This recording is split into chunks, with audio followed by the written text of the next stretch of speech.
Welcome to my channel. This is lesson number 3 of Korean language guide, and in today's video I'll explain Korean language pronunciation rules.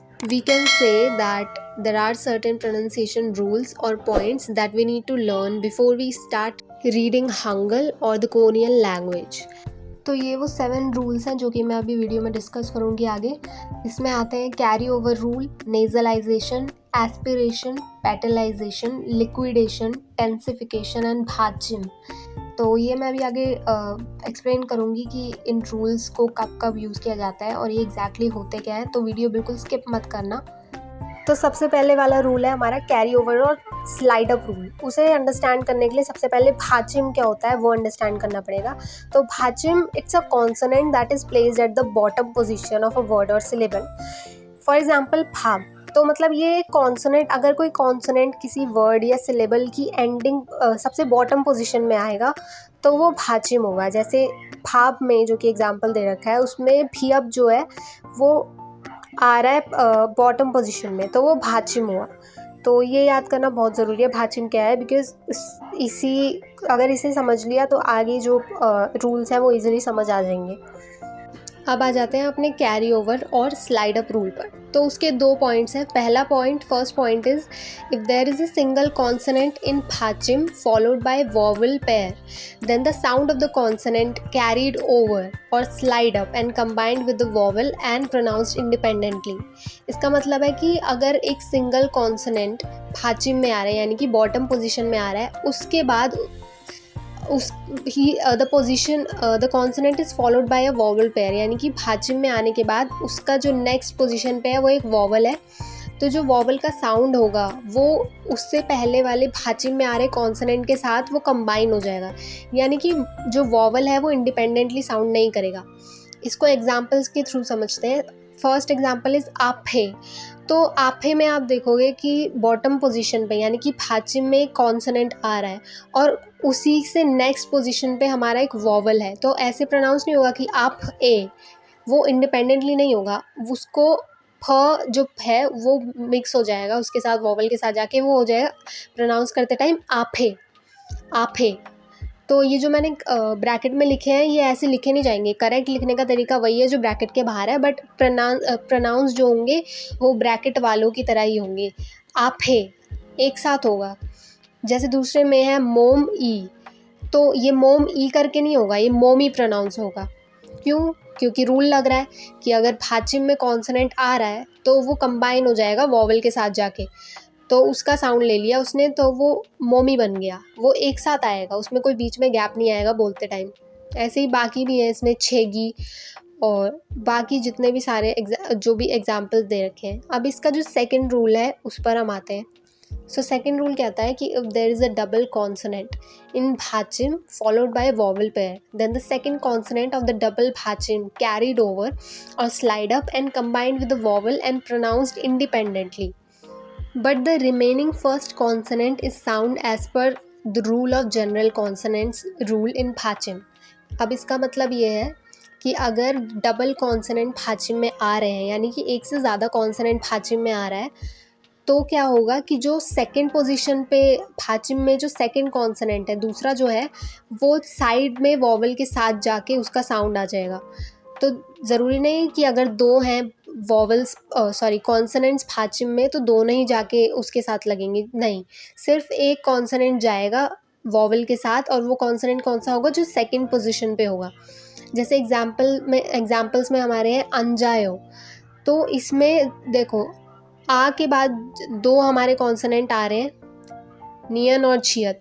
तो इसमें second position पे छियत है तो वो छियत जाके आ के साथ लग जाएगा, वॉवल के साथ लग जाएगा. क्यों?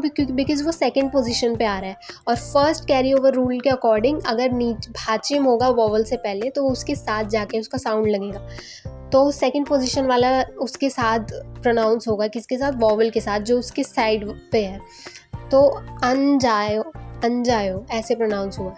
सेकेंड एग्जाम्पल है हमारा इल्गोयो, जिसमें अगेन देर आर 2 कॉन्सोनेंट्स इन भाचिम. तो उसमें से जो सेकंड पोजीशन वाला कॉन्सोनेंट है वो जाके वॉवल के साथ प्रोनाउंस होगा, यानी कि इल्गोयो, इल्गोयो.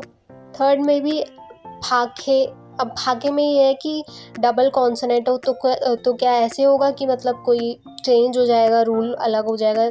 ऐसा कुछ नहीं है। डबल कॉन्सोनेंट्स के लिए भी सेम ही रूल अप्लाई होगा और वो भाग के बन जाएगा। तो सेम ही है। ये था हमारा फर्स्ट रूल, कैरी ओवर और slide up.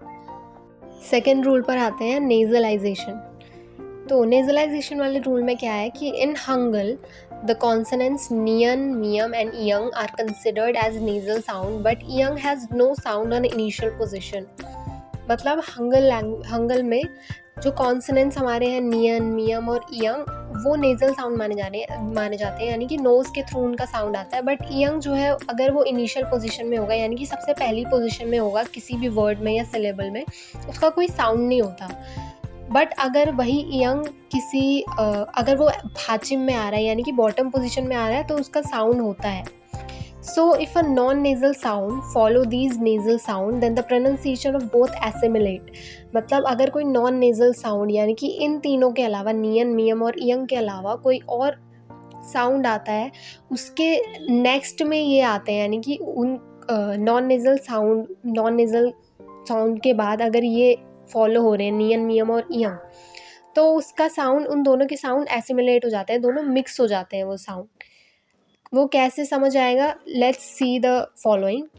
First, for example, if खियोक एंड खियक इज इन पाचिम एंड फॉलोड बाय नियन, मियम, देन साउंड और प्रोनाउंसिएशन ऑफ खियोक, खियक will be change into young.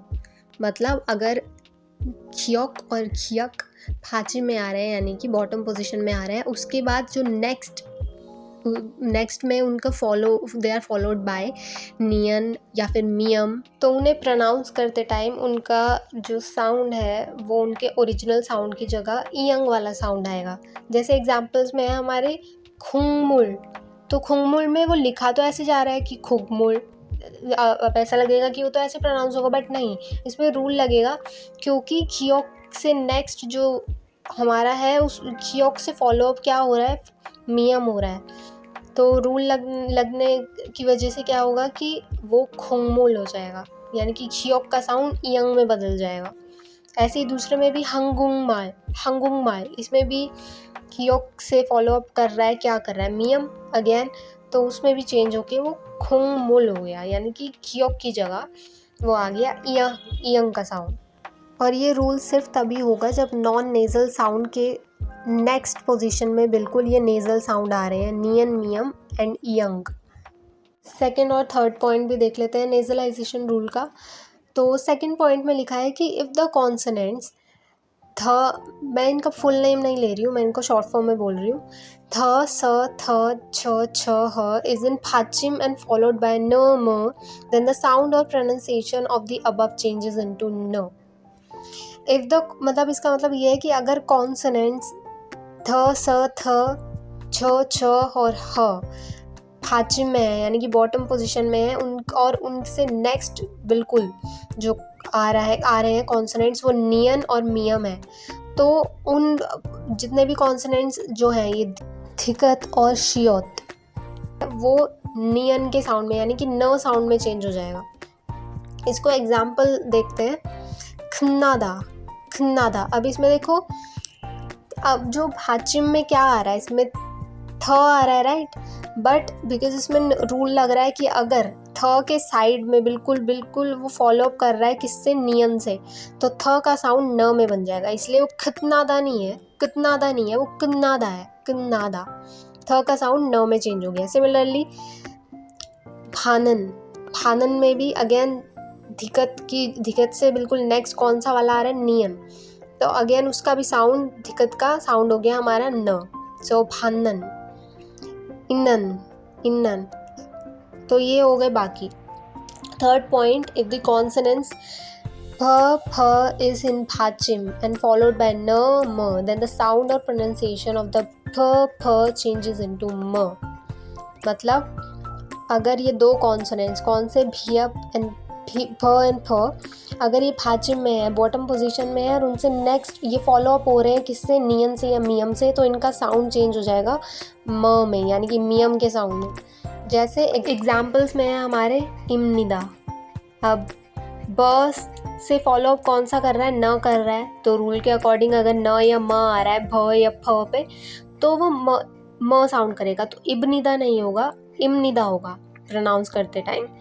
Similarly फंग मोगता, इसमें भी भ के बाद म आ रहा है, फॉलो अप हो रहा है, तो म में चेंज हो जाएगा, तो फम मोगता, फम मोगता। ओमनन, ओमनन, अगेन इसमें फ से नेक्स्ट जो है न है, तो वो म में चेंज हो जाएगा, ओमनन, ओमनन। Now in this example you might have noticed कि यहाँ तो 2 कॉन्सोनेंट्स आ रहे हैं, फियब भी आ रहा है और शियोत भी आ रहा है फाजिम में, तो इसमें से मैंने सिर्फ एक का ही क्यों प्रोनाउंस किया, शियोत क्यों नहीं प्रोनाउंस किया, वो इसलिए बिकॉज अभी जो मैं नेक्स्ट वीडियो में जो रूल समझाऊंगी वो बताएगा कि मैंने ओमनन में सिर्फ भ वाला साउंड ही, भ को ही क्यों कंसिडर किया, शियोत को क्यों नहीं किया कंसिडर, वो इन्हीं रूल्स में आता है, बट वो मैं सेकेंड पार्ट में एक्सप्लेन करूँगी जब डबल कॉन्सोनेंट्स होते हैं भाचिम में, यानी कि 2 कॉन्सोनेंट्स अगर भाचिम में आ रहे हैं तो किसका साउंड प्रोनाउंस होता है और किसका नहीं। So the next rule is rule of aspiration. अभी ये एस्पिरेशन होप्स वाला एस्पिरेशन नहीं है, it's a different word. Aspiration का मतलब इसमें यह है जिन साउंड्स को प्रोनाउंस करने में थोड़ी सी ज़्यादा जो है हायर पिच जाती है, यानी कि थोड़ा सा ज़्यादा हम एयर यूज़ करते हैं प्रोनाउंस करते time. So, if some consonants are in Pachim and followed by Hiyat, then the sound or pronunciation of the consonants will be changed. यानी कि अगर कुछ कॉन्सोनेंट्स भाचिम में हैं और वो फॉलो अप हो रहे हैं, यानी कि उन कॉन्सोनेंट्स के नेक्स्ट में बिल्कुल हियत आ रहा है, तो उनका साउंड जो है वो प्रोनाउंस करते टाइम थोड़ा चेंज हो जाएगा। अब ये सारे कॉन्सोनेंट्स नहीं आते, इसमें भी कुछ ही कॉन्सोनेंट्स आते हैं, तो वो हम डिस्कस कर लेते हैं। What are the consonants that we are talking about? So these are the following consonants that we are talking about. First one is खियोक।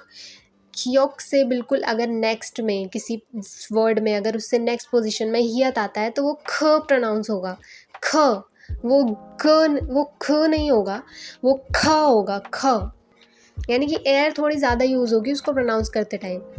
Example के लिए हम सेंगा खादा, तो अब इसमें देखो जो सेकंड हमारा जो फर्स्ट जो वर्ड है इसमें सेंगा खादा, तो खियोक से बिल्कुल नेक्स्ट वाला कौन सा वो आ रहा है, हियत आ रहा है, राइट, तो वो प्रोनाउंस करते टाइम सेंगा खादा नहीं होगा, इट विल प्रोनाउंस्ड एज सेंगा खादा एस्पिरेशन रूल के अकॉर्डिंग। वैसे ही जैसे सेकंड एग्जाम्पल हमारा है, सेकंड में है, सो ये फर्स्ट तो हमारा ये था कि जो फर्स्ट कॉन्सोनेंट है हमारा खियोक था। सेकंड कॉन्सोनेंट कौन सा है जिसमें हमें ध्यान रखना है, वो है थिकत। थिकत में अगर ह हो रहा है तो वो थ होगा, थ। एग्जाम्पल छुत्था, ह आ रहा है, राइट, ह से बिल्कुल नेक्स्ट में क्या आ रहा है, दिक्कत आ रहा है, राइट, दिक्कत, तो छुत्था। ऐसे ही नोत्था जो दूसरा एग्जाम्पल है। थर्ड कौन सा कॉन्सोनेंट है जिसमें ऐसे चेंज होएगा प्रोनाउंसिएशन, वो है भियप। भियप से नेक्स्ट में अगर हियत आ रहा है या फिर हियत से पहले अगर भियप आ रहा है तो वो फ होगा, फ। एग्जाम्पल में है हमारे इफीदा, तो इफीदा में अगेन भियप से नेक्स्ट हियत आ रहा है तो वो फ का साउंड आएगा, फ काफ़ी क्लियर साउंड करना चाहिए, सुनाई देना चाहिए। ऐसे ही जो इसका दूसरा एग्जाम्पल है जैसे कि इफा खादा, इसमें भी भियप से नेक्स्ट में ह आ रहा है तो फ साउंड आया, इफा खादा, बिल्कुल फ जो है काफ़ी क्लियर सुनाई देना चाहिए। सो फोर्थ हमारा कौन सा कॉन्सोनेंट है जिसमें ये चीज़ होएगी, छियत में। अगर छियत से नेक्स्ट अगर हियत आ रहा है या फिर हियत से पहले छियत आ रहा है तो छ ये साउंड आएगा, छ। एग्जाम्पल खरोचिमान, अब इसमें भी हियत से नेक्स्ट में छियत आ रहा है तो खरोचिमान, सो छ। ऐसे ही खरोची जो दूसरा एग्जाम्पल है उसमें भी हियत से नेक्स्ट हमारा झियत आ रहा है, तो बस ये 4 ही कॉन्सोनेंट्स है जिसमें ऐसा होगा, जिसमें ऐसे साउंड आएंगे, और कोई नहीं है, ये सिर्फ ये 4 ही आएंगे। कौन से? खियोक, थिकत, भियप, छियत। खियोक का क्या बन जाएगा, ख साउंड, ख। थिकत का क्या बन जाएगा, थ। थ। फियप का क्या बन जाएगा, फ साउंड। छियत का क्या बनेगा, छ। तो यही थे एस्पिरेशन, इसमें ज़्यादा कुछ नहीं था, ये छोटा सा ही रूल है। अब जो बाकी रूल्स हैं, पेटलाइजेशन, लिक्विडेशन, टेंसिफिकेशन और भाचिम, वो मैं नेक्स्ट वीडियो में एक्सप्लेन करूँगी, क्योंकि इसमें बहुत ही ज़्यादा टाइम लग जाएगा एक्सप्लेन करने में।